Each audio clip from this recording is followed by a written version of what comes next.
할렐루야. 지난 한 주간 안녕하셨습니까? 지난 올 한 달을 은혜 가운데 보내고 이처럼 6월 첫 주일을 맞이하여서 감사한 마음으로 예배드리는 여러분 모두에게 성령님의 놀라우신 은총이 충만하시기를 간절히 축원드립니다.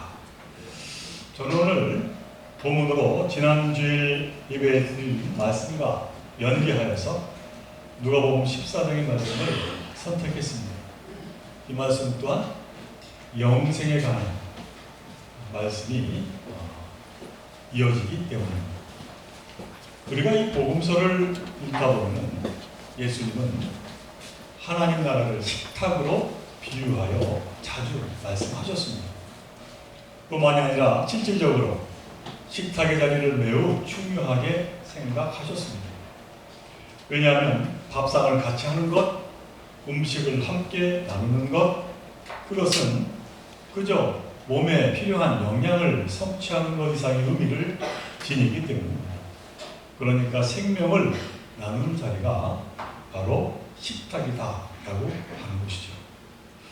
오늘 이 본문에서도 보면은 예수님은 하나님 나라를 이처럼 식탁이 있는 잔치 자리로 비유하고 있습니다.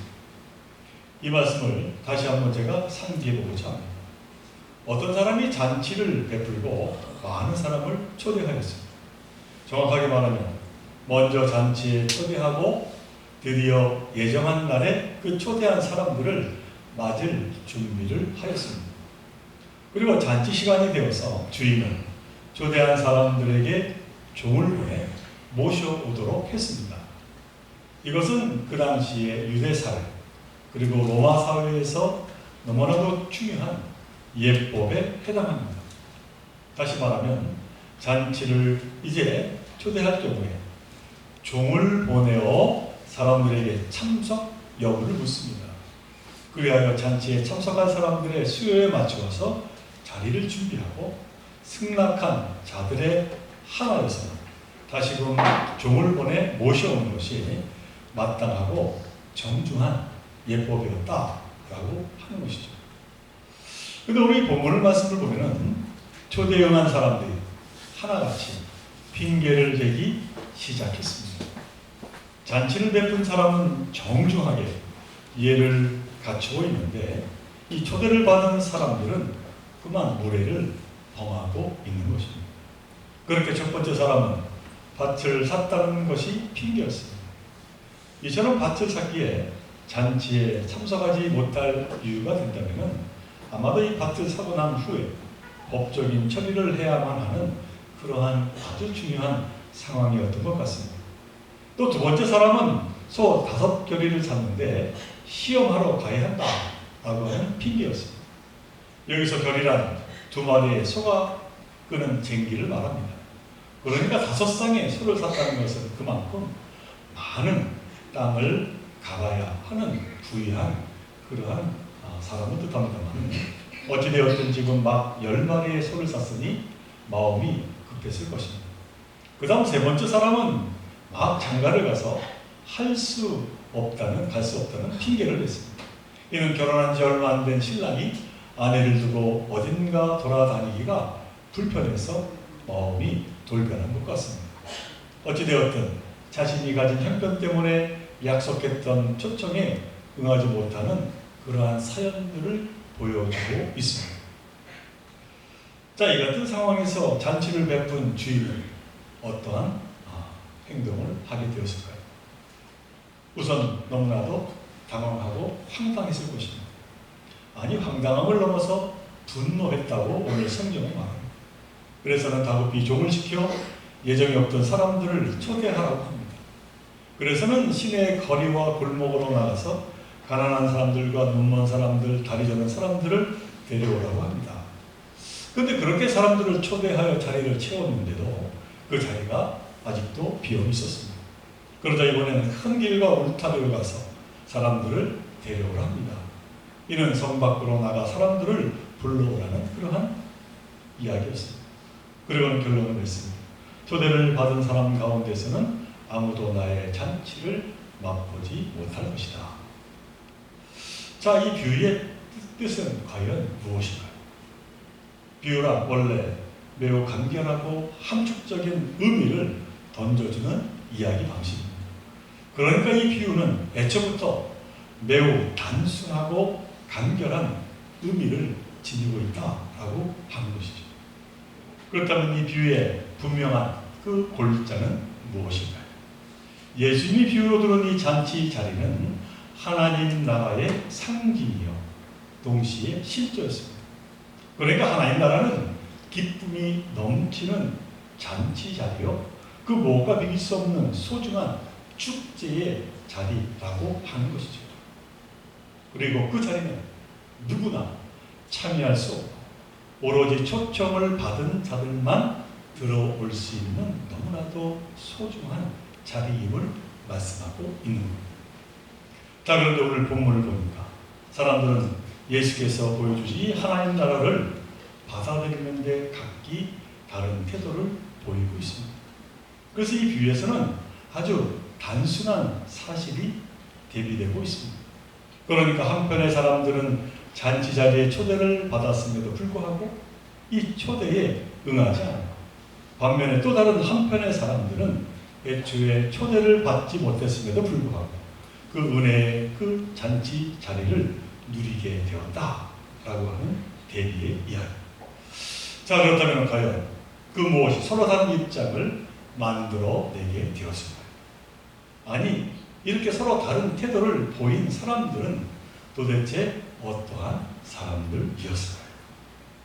오늘 이 비유에서는 초대에 응하지 않은 사람들은 밭을 사놓고 그 소유권을 확정하는 일을 해야 하는 사람, 그리고 소를 사놓고 밭에 가서 일을 한번 시켜봐야 하는 사람, 그리고 자신의 그 가정의 행복을 지켜야 하는 그러한 사람들로 묘사를 하고 있습니다.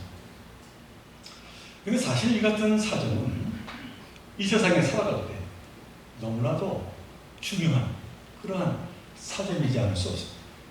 우리가 살아갈 때 물질이 너무나 중요하지 않겠습니까? 어찌 이를 허투루 우리가 생각할 수 있겠습니까? 가정 또한 행복이 중요하지 않을 수 없습니다. 어떻게 가정을 소홀히 할 수 있겠습니까?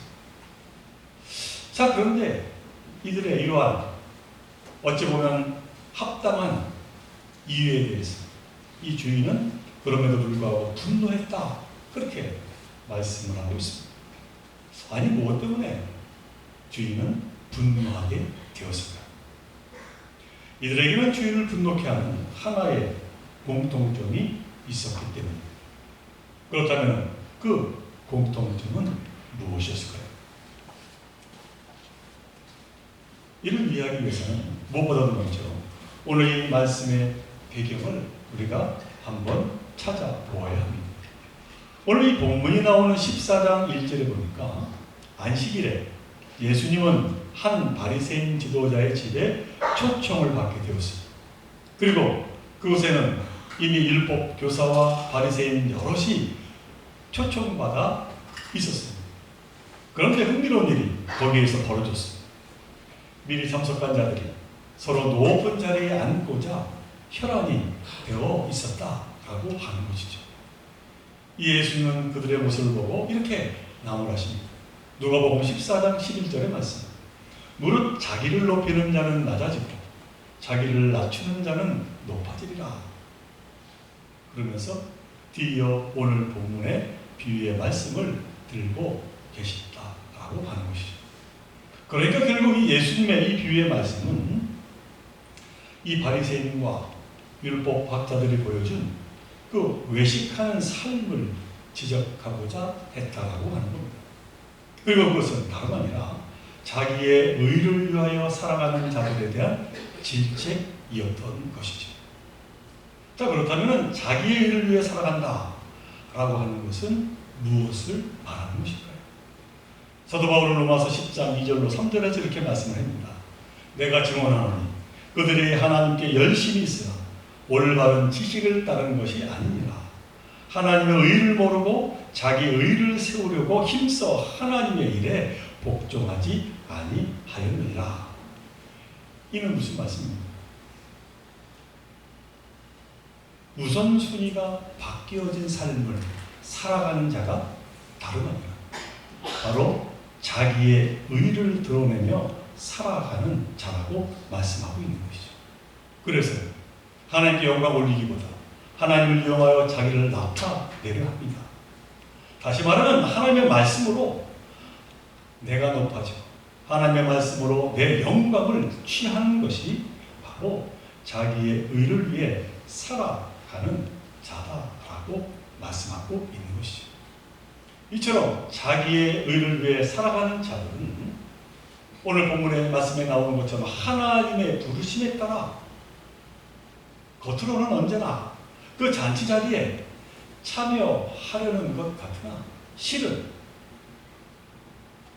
이 세상에서 자신들의 그 앞가림으로 늘 분주하게 살아간다는 것이죠.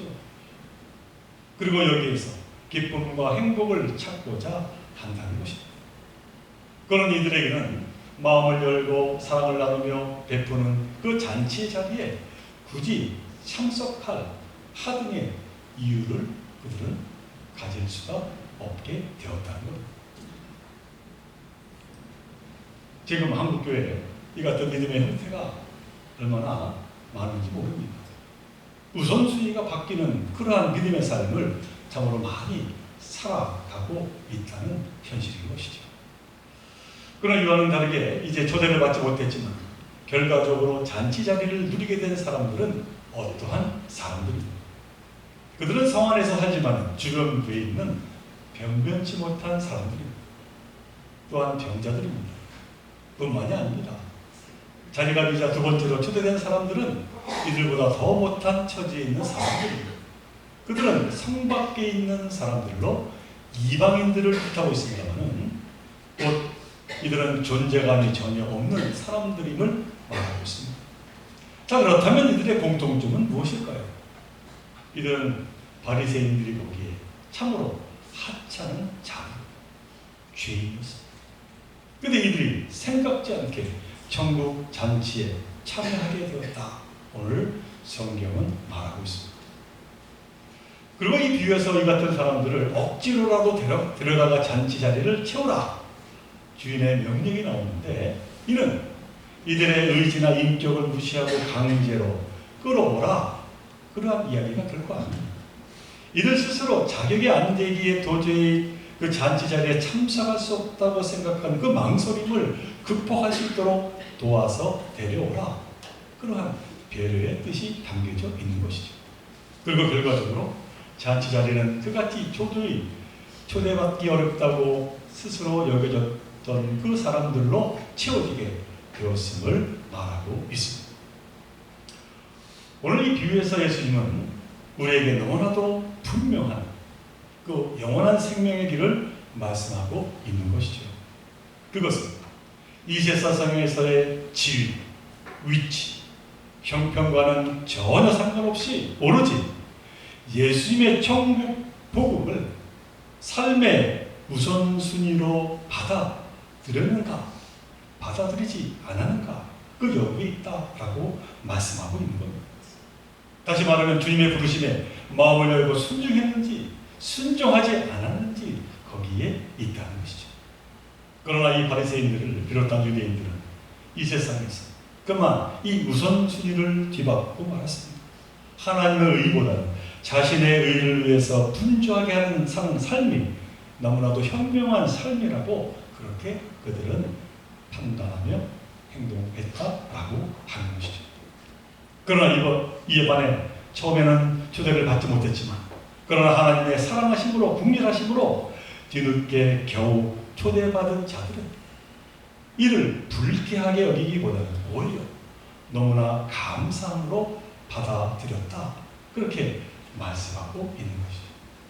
결국 마태복음 19장 30절에서 예수님이 하신 말씀처럼 먼저 된 자로서 나중되고 나중된 자로서 먼저 되는 그 놀라운 일이 일어나게 되었다라고 하는 사실입니다.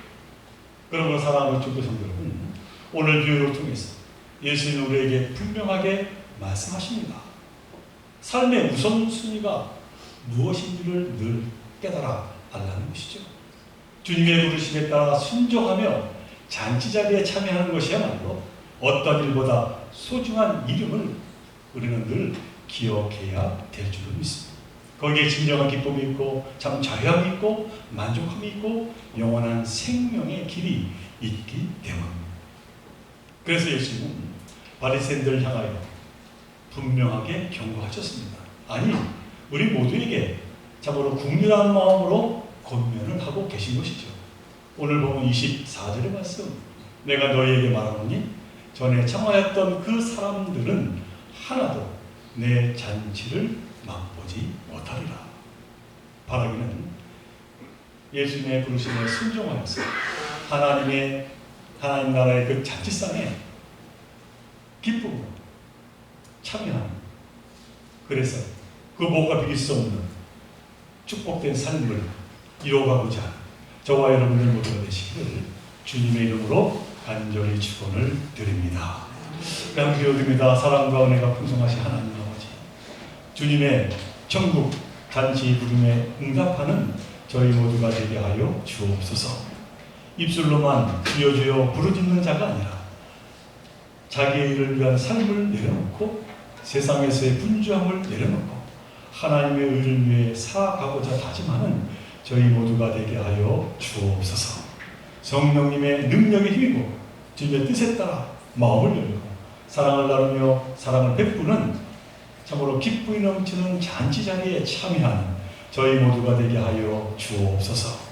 또한 세상에서 방황하는 불쌍한 영혼들을 하나님 나라로 초대하는 그 귀한 사명 또한 감당하는 저희 모두가 되게 하여 주옵소서. 이 모든 것 간절히 바랄 때마다 우리 생명 되시는 예수 그리스도 이름으로 기도드리옵나이다.